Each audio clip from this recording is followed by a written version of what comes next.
cheerio, bonjour, hello. You guys want to give me ideas for what I should put behind me? And I love that mirror. Isn't that great? I'm going to put that upstairs somewhere.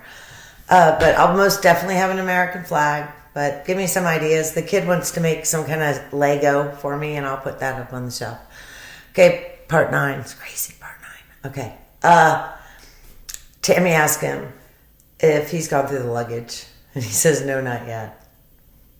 It's Wednesday. So he hasn't gone through her luggage. The same thing comes up with the Ring doorbell camera. You know, and he says something that, it's already been overridden. Things have happened so many times. Tammy's Ring doorbell is set off by the flag on her front door. And Chris's, and the leaves in the trees. And so many things have happened that it's already overridden. So no, he didn't bother to check. He's really upset. And I've talked about this before, but he's really upset because Shannon didn't take the kids' medicine with them. Is there a ceiling fan? There's not. So look, I got to take my sweatshirt off. I should have probably planned this before I started. Sorry. Didn't take the kids' medicine. You know, those EpiPens that she scammed for. You think about all the pictures. Whoa, where's the static coming from? Where does static come from? Someone tell me. Think about all the pictures that Shannon posted of, it was mostly Bella, in doctor's offices and hospitals and stuff. Have some privacy. You know, Bella had a Facebook page. So she was going to be 18 and I guess handed the password and she'd have her whole life. She's got the pictures with those things on her fingers. They're not tampons. There's something. They're something that you put in your bottom, if I recall correctly. And so this kid's going to look and be like, oh my goodness, Mom, you've got all this shit on the internet? Good. No respect for her privacy. None. Tammy also we're talking about the Ring doorbell. And so now the other things, the garage door opener. And he's like, oh yeah, I'll get a notice. Garage open at 2385 Saratoga Trail. And she says, well, why weren't you getting notifications about the other things? And he doesn't really have an excuse. He just starts talking about other things that have happened. He brings up the break-ins that were happening on the street. Now, I've told you guys, I don't necessarily believe that. I think that, hey, this is all, did he plan it? I don't know. It was obviously in his head, and I guess he figured, well, at some point, the moment may come. And she says, you're not going to see the kids again. And boom, that moment came. But I think he told Nate that things were being stolen so that he could see what the cameras were going to see. Because we all know he did a perfect job carrying that body out. And that body is heavy. And there's nothing about, she was pregnant, nothing, anything. Dead weight is dead weight. And that was heavy. He even says he couldn't carry her down the stairs and her foot would hit each step. And Bella saw that. And Bella's like, is Mommy okay? Fuck no, she's not okay. Poor child. I can't even imagine what was going through that child's mind that morning. Wow. Think about how that child was at the oil tank. He watched her do that to Cece. And then, he watched him carry her body up those stairs, put her in there. And then she said, is the same thing going to happen to me? It's a shame that child didn't just get out of that truck and run. But where are you going to run to? I'm 51, and that's a huge, big, it's dark at that hour. I'd be scared also. And her dad's her hero. Remember that? Oh, my goodness. I've said before, most cases that involve children, I can't handle. And I don't know why I can handle this one. That's not really the right way to say it. Why this one obsesses me. He's been with Tammy almost 3 hours now. He's not looking at her anymore. In the first hour, so this is, yes, he's everything. He's looking right at her. He started to not. His voice is cracking. I said that in the last one. His voice is getting bad. It's really scratchy.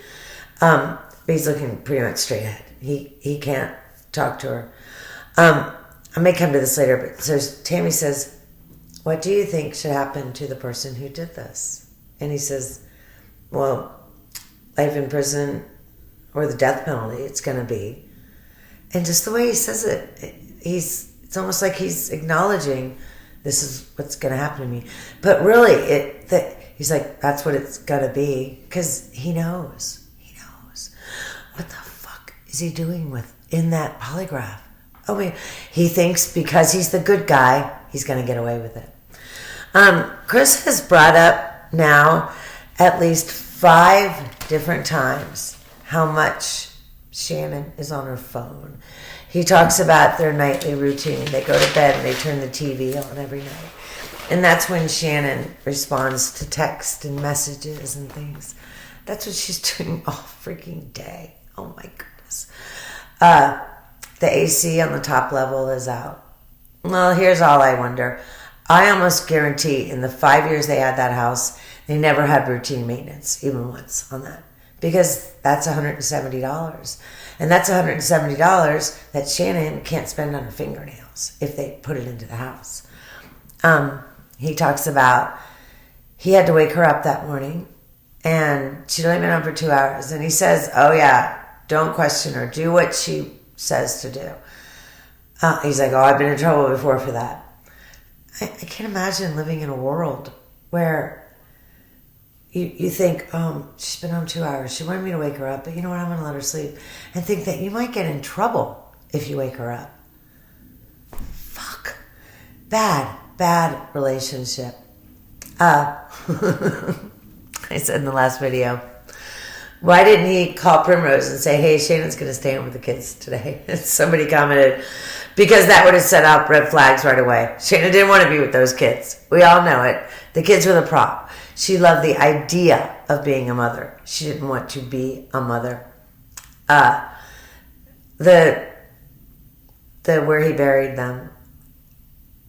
I think they already had overhead pictures of Shannon.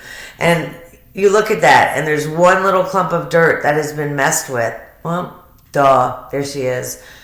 This is disgusting to say.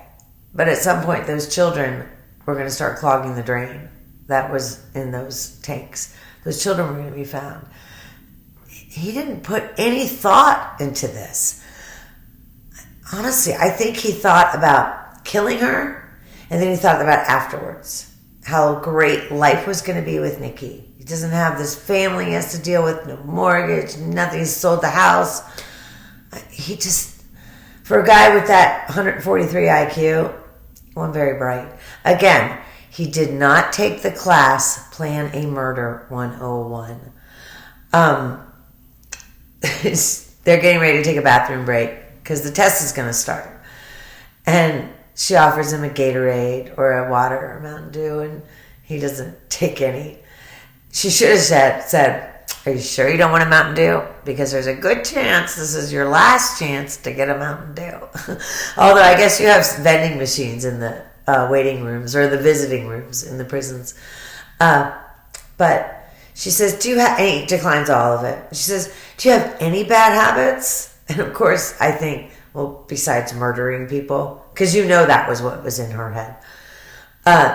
This is now, in only 5 minutes, he has made the following statement. We've exhausted every option.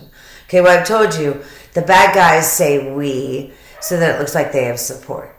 Scott Peterson, in his interview with Diane Sawyer. We. But, because Tammy says this, she says, okay, well, we're getting ready to start. Is there anything else you need to say that you haven't told us? And he's like, nope, we've exhausted every option. What? That's not something you haven't told us. That's you saying you don't have anything else. He had certain things, statements ready. That was one of them. We've exhausted every option. I don't know about you guys, but I saw on that Tuesday night, I saw his porch interview. And I'm on the East Coast, and I saw it. I happened to see it at 10 or 11 o'clock that night. And I don't know why, but people were already suspicious. And I did. I watched that interview Tuesday night, and I looked at Sal, and I said, oh, this dude killed his family. Sal didn't really care. He's listening to me to be polite. But he had so many tells. This is we're getting ready to start the test, and I'm going to go to the next part in my next video. But the test is getting ready to start. What's he thinking? Oh my goodness. Can you imagine being in that situation? There's times when you watch the face of someone as the court clerk reads out guilty, and their face doesn't change. And you think, oh my goodness, I would be devastated at this point. But then you also think, oh my goodness, I wouldn't have murdered someone. Ashley MacArthur, she's another one. She killed a girl for $100,000. And her face, she closes her eyes before the verdict is said, because you can see she knows she's going down. Okay, if you're still watching, I'm shocked. Thank you. Give me ideas for what I should put behind me. Even the color of the wall, I'm thinking about that. We're having the main floor painted. I'll probably paint this myself. No point in paying the professionals for that. Hit like, hit subscribe. God bless America.